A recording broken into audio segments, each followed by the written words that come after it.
जैसा कि last episode में हमने देखा कि जियान, लिटिल फेयरी डॉक्टर और ओल्ड सूक्वान ने मिलकर ओल्ड मैन यिनशान के बौथे लिक्विड में छुपने के प्लान को पूरी तरह खराब कर दिया था और अब जियान को फाइनली पूरी तरह से बौथे लिक्विड मिल जाता है और फिर फाइनली वो अपने प्लेन में बैठकर जियानन एकेडमी पहुंच जाता है।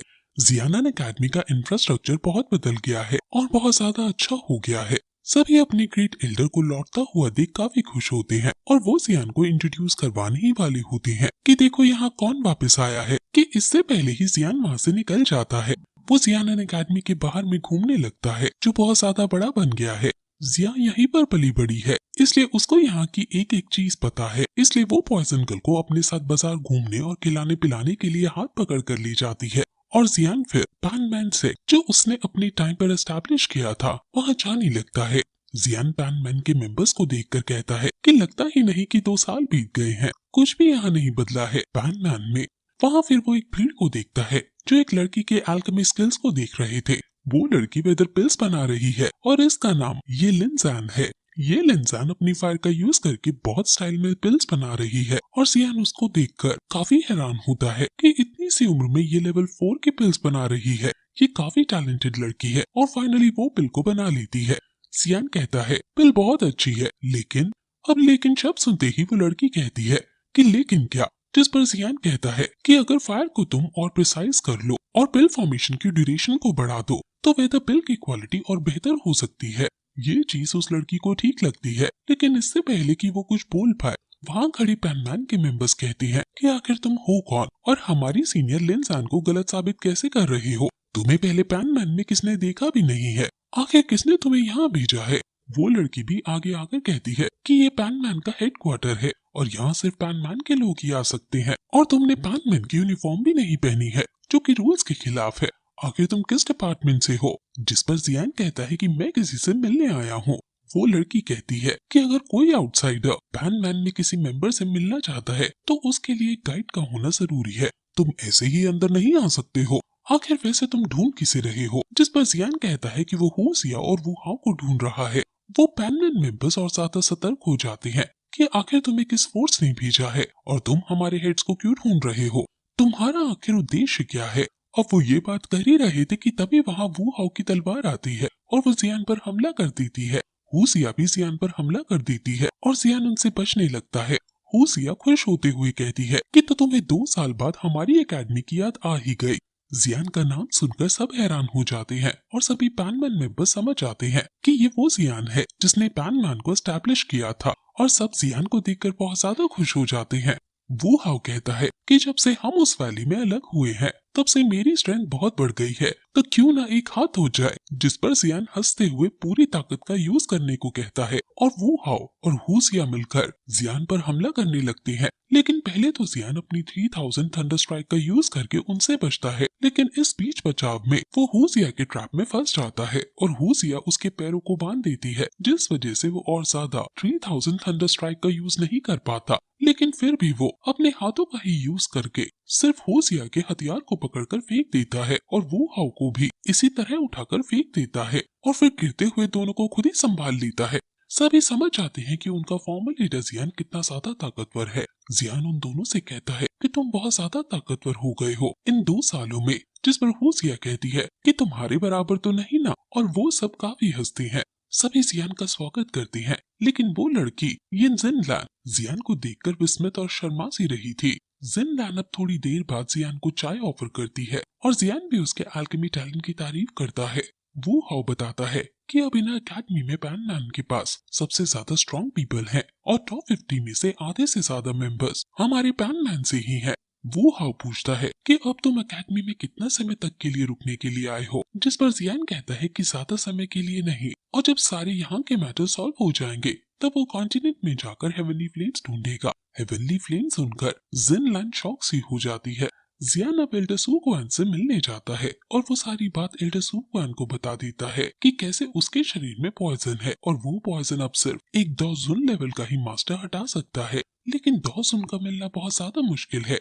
एल्डर सूक्वान भी कहते हैं कि हमारे दिन दौजोन पर थे लेकिन उन्हें पूरी दुनिया घूमने से फुर्सत ही नहीं मिलती और कुछ साल से तो उनकी कोई खबर भी नहीं आई है और हमें ये भी नहीं पता कि वो जिंदा है या मर गए। इन कोर्टयार्ड के ग्रेट एल्डर्स जैसे कि मैं, एल्डर बाय और एल्डर कियान तुम्हारी हेल्प कर सकते हैं, लेकिन वो भी इतनी आसानी से बात नहीं मानते। जियान दुखी होकर कहता है कि अगर कोई भी द जिन मास्टर नहीं है तो हमें वो मेथड यूज करना ही पड़ेगा, हमें हेवनली फ्लेम्स ढूंढनी ही होंगी। अब इन सभी बातों को जिनलैन चुपकर सुन रही थी और एल्डर सुकवान को किसी के होने की आहट होती है और वो जब तुरंत उसको सामने आने को कहते हैं तो जिनलैन उनको ग्रैंडपा कहकर आगे आती है कि ये मैं हूँ। एल्डर सुकवान जियान के पूछने पर बताते हैं कि ये उसकी एक बहुत ही अच्छी दोस्त की पोती है, इसलिए ये मुझे भी ग्रैंडपा बुलाती है। पिछले साल उस दोस्त ने इसे जोंगजू से यहाँ भेजा था। जियान इससे पहले कि जोंगजू के बारे में कुछ पूछ पाता, जिनलैन जियान से कहती है कि मैंने सुना कि तुम हेवनली फ्लेम्स की तलाश में जाने वाले हो।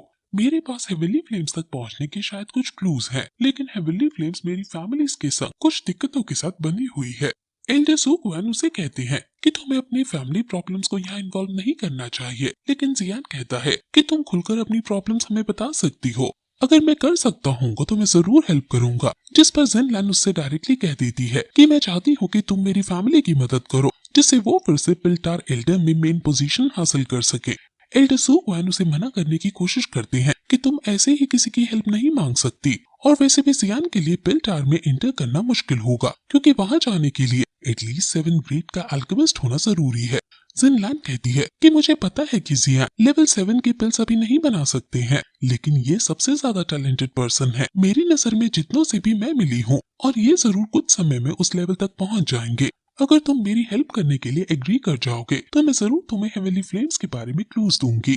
जियान पिल्टार के बारे में सोचने लगता है कि ये तो वो जगह है जहाँ कॉन्टिनेंट के सारे अल्केमिस्ट इकट्ठा होते हैं, और जियान को खुद पर डाउट होने लगता है कि क्या वो लेवल 7 तक पहुँच पाएगा भी या नहीं। जियान कहता है कि मुझे नहीं पता कि मैं ऐसा कर पाऊंगा या नहीं, लेकिन मुझे पता है कि मैं ऐसा करने में तुम्हारी पूरी मदद करूंगा। जिनलैन खुश हो जाती है और फिर उसे हेवनली फ्लेम्स के बारे में बताती है कि एक बार उसकी फैमिली ने उसे कहा था कि पिलपार में एक हेवनली फ्लेम है और उस हेवनली फ्लेम का नाम 3000 बर्निंग फ्लेम है। ये सुनकर जियान शॉक हो जाता है क्योंकि 3000 बर्निंग फ्लेम हेवनली फ्लेम में 9th नंबर पर है, और जब ये पैदा हुई थी तो आसमान में सिल्वर फायर की बारिश होने लगी थी और इसके यूजर के पास हीलिंग एबिलिटीज भी आ जाती हैं। लेकिन दिक्कत ये थी कि अगर वहाँ 3000 बर्निंग फ्लेम है लेकिन वो पिल्टार द्वारा प्रोटेक्टेड है। लेकिन जिनलैन बताती है कि 2 साल बाद वहाँ पर एक कॉन्फ्रेंस होगी जिसमें कॉन्टिनेंट के सभी अल्केमिस्ट कम्पीट करेंगे।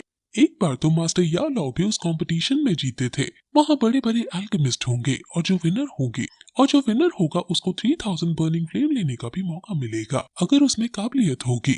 तो ये सुनकर जियान खुश हो जाता है और अब वो उसकी मदद करने के लिए वादा कर देता है कि मैं तुम्हारे साथ 100 जरूर चलूंगा, लेकिन पहले मुझे यहाँ के ट्रेनिंग टावर में जाकर कुछ अधूरा काम पूरा करना होगा।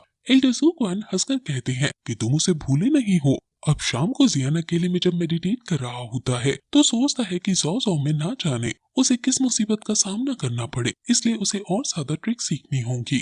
वो ऑक्शन में खरीदे हुए उस मॉन्स्टर कॉर्प्स को निकाल लेता है और उसको चेक करने लगता है। उसको उसके अंदर कोई मॉन्स्टर को नहीं मिलती। वो फिर अपनी फ्लेम से इस मॉन्स्टर कॉर्प्स से ग्रिल करने लगता है ताकि इसके अंदर की खास चीजों को वो हासिल कर सके। वहाँ जिया भी आ जाती है और थोड़ी देर से ग्रिड पर उनमें से एक कुछ पार्टिकल्स निकलते हैं जो जियान जब और ज्यादा ग्रिड करता है तो वो बॉक्सिंग पंच की शेप ले लेते हैं, और वहाँ जिया भी आ जाती है और खुद उन्हें ले लेती है। जिया को ये बहुत पसंद आती है और जियान भी उससे पूछता है कि रात तो सोने के लिए होती है, आखिर तुम यहाँ क्या कर रही हो। जिया तो इन बॉक्सिंग ग्लव्स जैसे वेपन्स को देखकर इतनी खुश थी कि वो कहती है कि अब से ये मेरे हैं। जियान भी उसी को ये दे देता है अगर उसे ये पसंद आए हैं तो, और फिर उसे जाने को कहता है। जिया को क्योंकि मास्टर कॉप से अजीब लग रहा है इसलिए वो भी यहाँ से चली जाती है और जियान फिर से अब कॉप्स को ग्रिल करने लगता है और अब उसके अंदर से मॉन्स्टर का ब्लड आता है। जियान उसके अंदर पहुंच जाता है।